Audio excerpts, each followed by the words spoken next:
But certain dots, like when I see that they put every black man in the movies in a dress at some point in their career, I'll be connecting them down like, wow, all these brothers gotta wear a dress. I mean, you know, you have to have boundaries. Wow.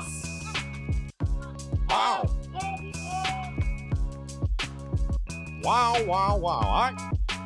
I don't think anyone saw this one coming. Dave Chappelle is finally breaking his silence on the whispers swirling around Kevin Hart, the one saying he might have sold out just to make it to the top. Chappelle, another great comedian, said that, you know, in the industry, they tried to make him wear a dress. Have you ever ran into that with scripts, and is there something that, you know, you wouldn't do, you know, for... I definitely haven't ran into to put on the dress. I mean, you know, you have to have boundaries. Wow. And according to reports, Dave doesn't believe Kevin would have blown up the way he did unless he crossed lines he once said he'd never touch. Both Dave and Kevin are comedy giants, no doubt. But here's the difference. Dave's always been brutally honest about how Hollywood tried to play him. He's talked openly about the shady power moves and how certain people at the top wanted full control over him. My name and likeness is being used by them in perpetuity throughout the universe. It's in the contract. Kevin, on the other hand, has built a reputation as one of the hardest working comedians out there. But let's be real, in a place like Hollywood, hard work alone doesn't always cut it. So what did get Kevin that global spotlight? Well, Dave's throwing serious shade, suggesting that some comedians only rise to fame after agreeing to embarrass themselves for the cameras. There's a long-running theory out there, and it's wild, that black male stars in the industry get pushed to wear dresses on screen before they're allowed to blow up. It's not just about the outfit, though. The real problem? These roles often have them acting out over-the-top, disrespectful portrayals of black women that feed into tired, negative stereotypes. What do you want, Shanae? Oh my goodness. If it isn't Little Miss Attitude, why are you always over here? And people haven't forgotten those moments, like the infamous line, "What do you want, Shauna?" Nay. That stuff hits different when you start connecting the dots. Now, whether people believe this is just a wild conspiracy or something deeper and real, the numbers don't lie. There's a clear pattern in Hollywood. Way more black male actors are shown cross-dressing or playing exaggerated female roles than their white counterparts. It's not just coincidence. It's a noticeable trend. A bunch of successful black comedians have actually spoken up about this too, and what they're saying is eye-opening. Several have revealed that they were pushed to put on a dress for roles where it made zero sense. No storyline, no reason, just pressure. And yes, Dave Chappelle is one of the few who refused to play along. Back in 2005, Dave shocked everyone when he walked away from a massive $50 million Comedy Central deal and just disappeared to South Africa, without a single word to the press. While he was gone, the media went wild, accusing him of everything from drug use to losing his mind. They painted him like he had a breakdown, but that wasn't the full story. When Dave finally came back, he cleared the air on the Oprah Winfrey Show, and he didn't hold back. He let folks know he didn't walk away from the money itself. He walked away from the shady strings attached to it. That contract came with conditions he couldn't stomach. Everybody wants to know, why'd you walk away from $50 million? Well, I wasn't walking away from the money. Yeah. I was walking away from the circumstances that were coming with the newfound plateau. Everybody wants to know, why'd you walk away? Oprah asked. Dave told her straight.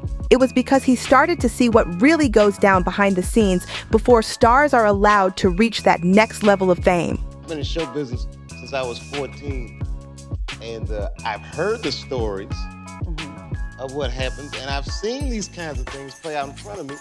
Okay. When you say you heard the stories, what do you mean? What stories?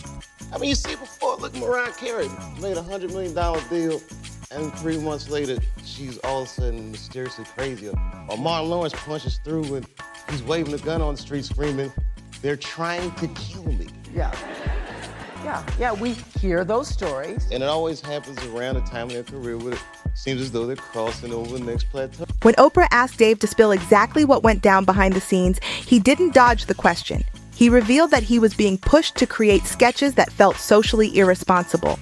And it wasn't just about the jokes. Dave said he could feel that the comedy wasn't meant for people to laugh with him, but at him. Sounds like somebody's trying to put young Dave in a compromising position.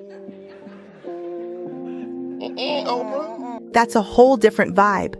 But Oprah wasn't ready for what came next. Dave went even deeper. He brought up that infamous theory again, the one about black entertainers being pushed into wearing dresses before they can hit it big. And this time, he gave a real-life example from when he was filming a movie with Martin Lawrence. When I connect dots that maybe shouldn't be connected, I don't know. But certain dots, like when I see that they put every black man in the movies in a dress at some point in their career, I'll be connecting them down like, wow, all these brothers gotta wear a dress. This happened to me.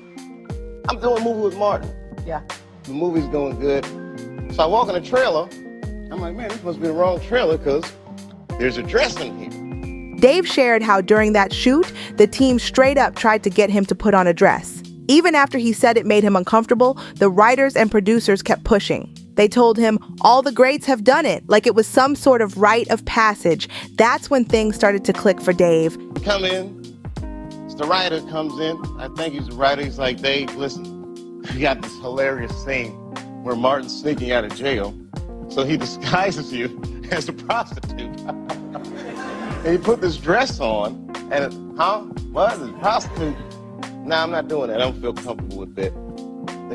That should have been in the discussion. What? You don't feel comfortable with it? I mean, it's a hilarious bit. All the greats have done it. So, well, if all the greats have done it, it's kind of hacky, right? You're right. So why don't we just not do it? Because I don't feel comfortable wearing a dress. Oh, come on, Dave. Listen, we got it all set up. We're supposed to shoot. Every minute you waste costs this much money. You know, the pressure comes. This wasn't just a one-time thing. It was a pattern. He even found out they had 2 versions of the script ready. One where he wore the dress and one where he didn't. That right there was his wake-up call. And he warned others in the game, if you're gonna make it, you better be ready to stand your ground and not fold under pressure. Producers come on, David would be so great. I mean, and then I started thinking about it. All the comics that I've seen, man, you know, strong brothers, why they be putting us in these dresses? But the minute it was clear, I was adamant, I'm not wearing a dress, I'm not wearing the dress. All right, fine, think of something else. That comes back 10 minutes later, the whole new scene. Damn, how did you write the scene so fast? So how does this link back to Kevin Hart? Well, in 2013, Kevin popped up on Saturday Night Live wearing a dress in a sketch, even though he once said he'd never go there. And now people are wondering, new pope is 9-year-old Oscar nominee, Pavensine Wallace. Wow. Wow. I don't think anyone saw this one coming. Was that his moment of crossing the line? Oh, and that last punchline from the sketch? The new pope is 9-year-old Oscar nominee Prevention Wallace. Just plain bizarre. Just 1 year before that infamous Saturday Night Live sketch, Kevin Hart had a small role in the rom-com The 5-Year Engagement. While doing promo for the film, he sat down for an interview with Black Tree TV, and that's when things got interesting. The interviewer brought up Dave Chappelle's comments about black actors being pressured to wear dresses for laughs. Kevin's reaction? A nervous laugh. Then he said he agreed with Dave about setting boundaries and knowing when to say no to things that might damage your personal brand. Dave Chappelle, another great comedian, said that, you know, in the industry, they tried to make him wear a dress. Have you ever ran into that with scripts? And is that something that, you know, you wouldn't do, you know, for Definitely haven't ran into to put on the dress. I mean, you know, you have to have boundaries. You have to have limits that you refuse to cross. You know, for me, I know what they are. They've yet to been challenged, so you know, I don't have to speak on them. I was asked to dribble a basketball on a talk show this morning. I said no to that. Not that that was a dress, but I was like, no, I'm gonna look stupid. You know, at the end of the day, you got to know that you're a brand. I'm a brand. You need to protect your brand at all times. When things happen that can possibly affect your brand, your brand can be diminished, and you don't want that to happen. So, you know, protecting my brand is definitely a priority. But here's the twist. Fast forward just 1 year, and there was Kevin on SNL wearing a dress in a sketch. Fans immediately called him out, accusing him of going back on his word just to climb the fame ladder.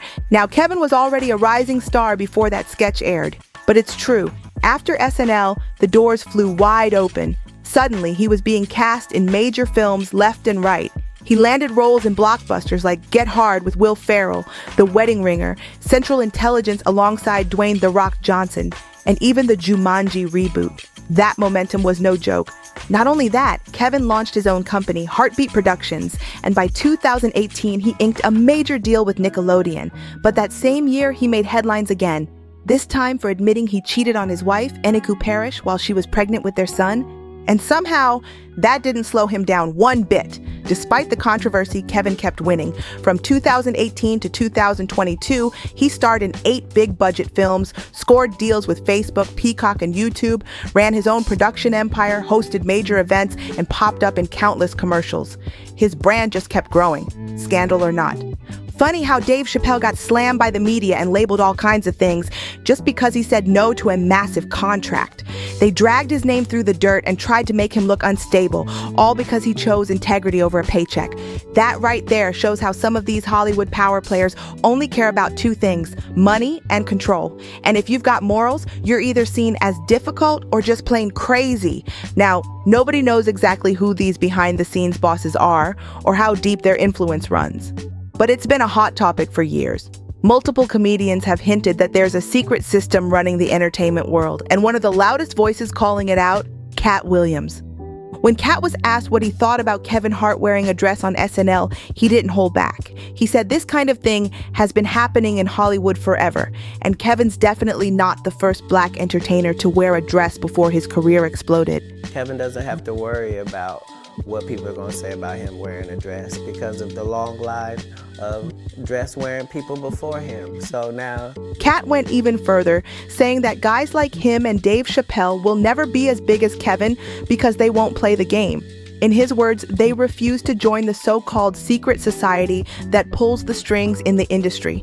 Your mouth is really, really big and you try to tell the truth for a living and you like to air people out. Hatred is coming your way. And Katt didn't sugarcoat it.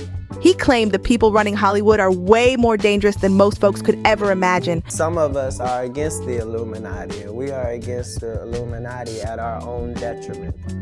When people are against the Illuminati, then they get punched in the face all the time. The press hates them, and nobody likes them.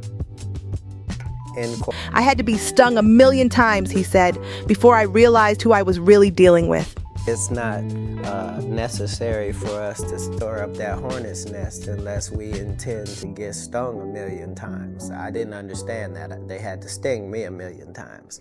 I'm still not going to join, but I respect it a little more. Now that all the pieces are on the table, how do you really feel about this? Did Kevin Hart knowingly trade in his principles and boundaries just to reach the peak of fame? Or was he simply doing what millions of entertainers have done before him, playing the game the way it's always been played in Hollywood? Some people say he sold out. Others say he just adapted to survive in an industry that demands more than just talent. Was wearing that dress on SNL just comedy, or was it a clear sign that he had crossed the line he once promised never to touch? Was it just a costume, or a quiet agreement with a system that rewards those who stay silent and punishes those who speak up?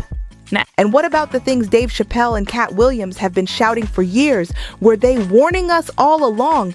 Is Hollywood really run by hidden forces that pressure artists to give up who they are just for a shot at the spotlight? And this isn't just about one sketch or one outfit. It's about what people are willing to sacrifice for fame, fortune, and power. So tell us, where do you stand? Drop your thoughts in the comments and don't miss what's coming up next because it's only getting deeper from here.